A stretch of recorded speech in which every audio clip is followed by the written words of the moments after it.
Do God's eternal laws ever change? Now, first of all, if you like these videos, then please like and subscribe. And stick around to the end because the answer just might surprise you. In this week's Torah portion, Parashat Re'eh, which is Deuteronomy 11:26 to 16:17, I want to focus on an example of how God's laws were meant to change with the times from the beginning. In Deuteronomy, we are dwelling in the plains of Moab, getting ready to enter the promised land. Moses is recapitulating the covenant at Mount Sinai, but he's also making changes to reflect the changing times. They had been living in the desert for 40 years, but they're now about to begin a settled life in the land of Israel. So Israel's laws will have to adapt. Let's start with an earlier passage from the covenant at Mount Sinai, Leviticus 17.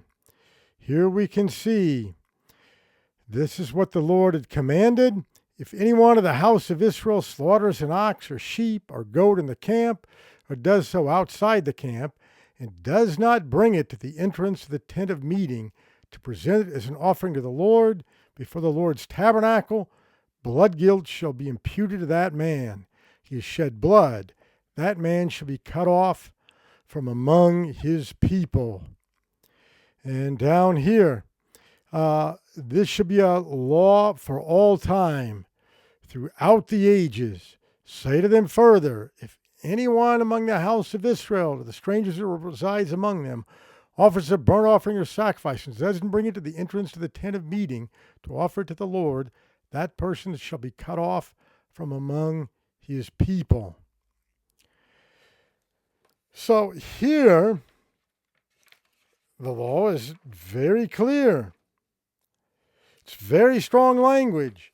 If you want to eat meat from one of the domesticated animals, that is, a bull, you want to eat beef or lamb or goat, you have to take your animal to the entrance to the tent of meeting. Failure to do so means being cut off from the people of God. But now let's look at what Hashem has to say on the matter in the covenant on the plains of Moab, that is, the book of Deuteronomy. Now Moses makes a critical exception to the law. He says that whenever you desire meat, even if it's one of the domesticated animals, bull, sheep, or goat, you may slaughter it without going to the central sanctuary. Take care not to offer your sacrifice in any place you like, but only the place your Lord your God will choose among the tribal territories. That's in agreement with Leviticus, what we've already seen. But look at what verse 15 says. But whenever you desire, you may slaughter and eat meat in any of your settlements, according to the blessing that the Lord your God has granted you. The unclean and the clean alike may partake of it, as of the gazelle and the deer. That was already permitted before in Leviticus. If it's a wild game animal that's permitted to be eaten, such as the gazelle or the deer, then you can't take it to the central sanctuary and sacrifice it. You just slaughter it, right? Now this is permitted for even the sacrificial animals. You're not offering this as a sacrifice, but the domesticated animals, the bull, sheep, or goat, you can just slaughter in any of your settlements. But you must not partake of the blood. You shall pour it out on the ground like water. So this is huge.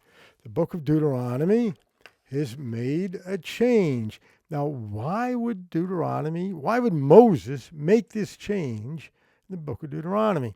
Because in the land of Israel, where the tribes will soon settle, some will live too far away from the central sanctuary to travel there every time they want to eat meat. So the written Torah was already making allowance for changes in the times.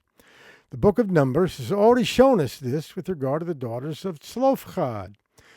Those of you who have read the book of Numbers may remember that the daughters of Zelophehad had their father die while they were still alive, but he did not leave a male heir.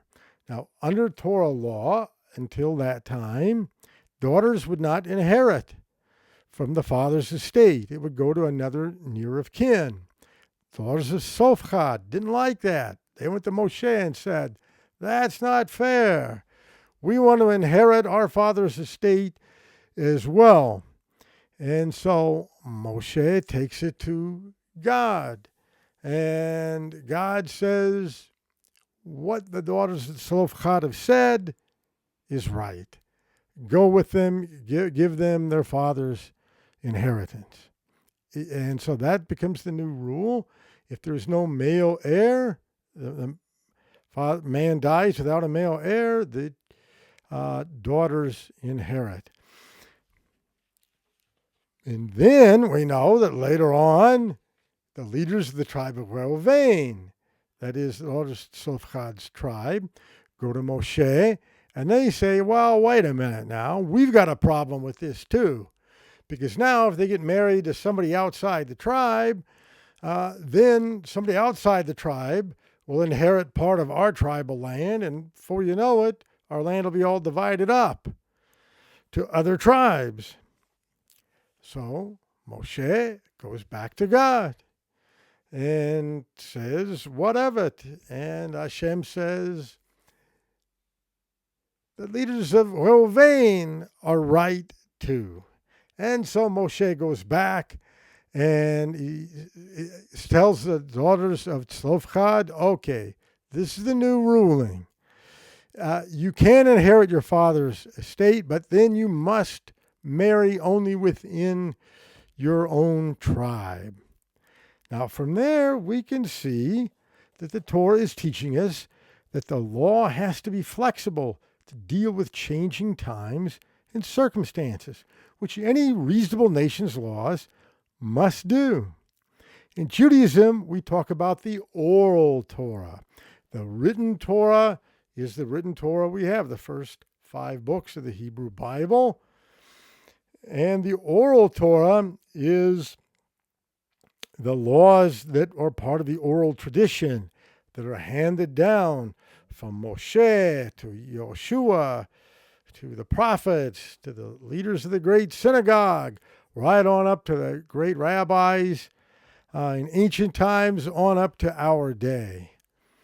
And the oral Torah has to be flexible to deal with changing times and circumstances. The oral Torah is meant to apply the written Torah for each generation. But now hang with me, because the covenant of the plains of Moab brings another major chidush, or new ruling here in Deuteronomy 13:1. Be careful to observe only that which I enjoin upon you, neither add to it nor take away from it. So with the book of Deuteronomy, the Torah is fixed. You can no longer make changes to the written book. So what happens when changing circumstances demand a change in the application of the fixed Torah from Mount Sinai? Now the daughters of Zelophehad can't just come and have a request and somebody make changes to it, because it's now after Moshe. A study in the book of Ezra is quite insightful here. Ezra chapters 9 to 10, we see that Ezra the scribe has made aliyah to the land of Israel. Aliyah means literally going up. It's what we say when a Jew immigrates to the land of Israel. He goes up spiritually. So Ezra has made aliyah to the land of Israel, and he's the leader of a new community of Olim, or Jewish immigrants. And now they are encountering in the land, as they come to the land of Israel from Persia, they are encountering other Jews who are already here and have intermarried with the peoples of the land. The peoples of the land are not the 7 nations that Deuteronomy forbade in Deuteronomy 7, because they have ceased to exist long before this. They have intermarried with other peoples living here, not from among the 7 forbidden nations. You see that even some of the prominent pillars of the community have intermarried with these foreign wives. But these foreign wives do not worship the God of Israel, and so Ezra sees a problem. Let's take a look at this part of the law from Deuteronomy 7.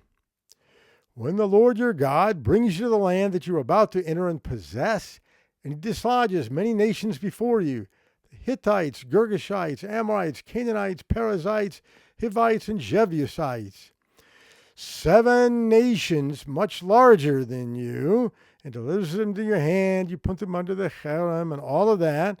And verse 3 says, you shall not intermarry with them. Do not give your daughters to their sons, nor take their daughters for your sons, for they will turn your children away from me to worship other gods. And the Lord's anger will blaze forth against you, and he will promptly wipe you out. So we see here that the purpose of the law in Deuteronomy 7 was that foreign wives not lead our boys astray to worship other gods. Even though these leaders have not violated the letter of the law in Deuteronomy 7 by intermarrying with these 7 nations right up here that are mentioned, even though they haven't done that, they've still violated the purpose of the law by exposing themselves to idolatry. Ezra cannot change the written text of the Torah, as Deuteronomy 13:1 has already told us. He can't simply add the new wife's ethnicity and say, and you also cannot marry from among these other nations, and name those off, because that would violate the Torah principle of lo tosif. You cannot add to, which is clearly expressed in Deuteronomy 13:1. So what can Ezra do? Ezra gave what we call in Jewish law a chidush, or a new ruling. It's forbidden for a Jew to marry anyone outside of our community, regardless of their ethnicity. He used the oral Torah to interpret the written Torah according to its purpose. By the way, according to Ezra 6:21, anyone who has separated themselves from the uncleanness of the nations, that is, idolatry, is certainly able to marry into our community. But that is a subject for another lesson. Now, I need to point out that Ezra does not do this alone. He does it as a leader of the Jewish people who brings the whole community together. And under his influence, the whole community accepts upon themselves Ezra's chidush, although some dissented and left the community. Judaism is a religion of community. Even as a rabbi, I cannot just issue a new ruling and tell my neighbors to start practicing according to my new ruling. I am not the chief rabbi of my community. I consult with my rabbi and I see how my community lives, and I fit in with my community. Now, if there's something I don't like and I want to make changes, then I can only do so if I go to the community, including the leaders, chief rabbi, and so on, and I try to influence them, persuade them, bring them over to my way of thinking. See, Judaism is not an individualistic religion, which might be hard for some non-Jews in the West to understand. But I love it, by the way, because the community keeps me from going astray and just interpreting the laws any way I want. To summarize, do God's eternal laws ever change? The answer is a typical Jewish, unequivocal no and yes. We have seen how the written Torah already shows us how the laws need to be flexible to deal with changing times and circumstances. And this explains some of the differences in the laws given on the plains of Moab from those given on Mount Sinai. Then we have seen how, after the book of Deuteronomy was written down, no more changes to the written Torah can be made. So how does the ancient law of Moses come to deal with changing times and circumstances? The oral Torah is the answer, passed down in the great chain of tradition, from Moses to Joshua to the prophets, to the men of the great synagogue, to the rabbis throughout history, right on up to our day. And God is still speaking to the leaders of our community today. There are even special rabbinical councils whose specialty is solving halachic problems raised by new technologies that Moses could never have dreamed of. Thank you, and may Hashem richly bless your study of his Torah.